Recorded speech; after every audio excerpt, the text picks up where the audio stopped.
There is, in fact, real meaning in life. Everything is not meaningless. In fact, for the Christian, for everyone, though we realize it, everything, quite literally, everything is incredibly meaningful.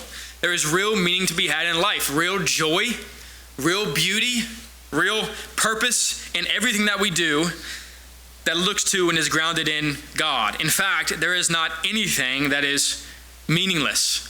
A verse that we'll come back to, I'm sure, a lot, and a verse that I quote very often, one of my favorites, is 1 Corinthians 10:31, which says, whether you eat or drink or whatever you do it all to the glory of God. Listen, it doesn't say whether you preach or sing or whether you pray or do Bible study. It uses very physical, very mundane, very earthly, very boring, we do it all day, every day things, whether you eat or drink.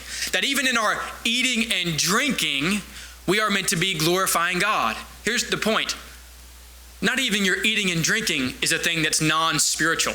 It's a thing that's not God-focused. For the Christian, everything is spiritual.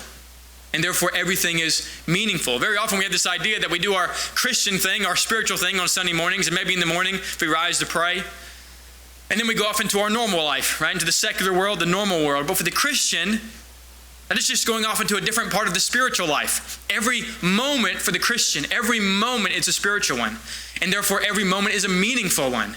There is nothing you do, dear Christian, that is meaningless. Every fold of the towel, every dish in the dishwasher, every hammer on the nail, every moment at your vocation, everything is meaningful because everything is done to the glory of God. Eating and drinking and everything that we do. Jesus lived the perfect life.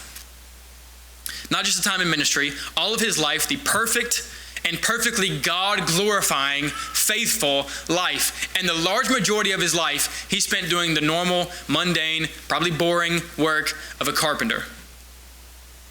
Jesus lived the perfectly God-glorifying life and spent most of it building tables and chairs. And in those moments, he was not less God-glorifying than when he was doing miracles.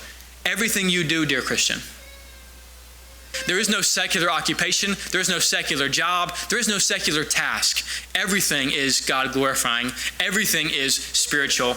Everything is seen. And everything is meaningful. Glorifying God at every moment.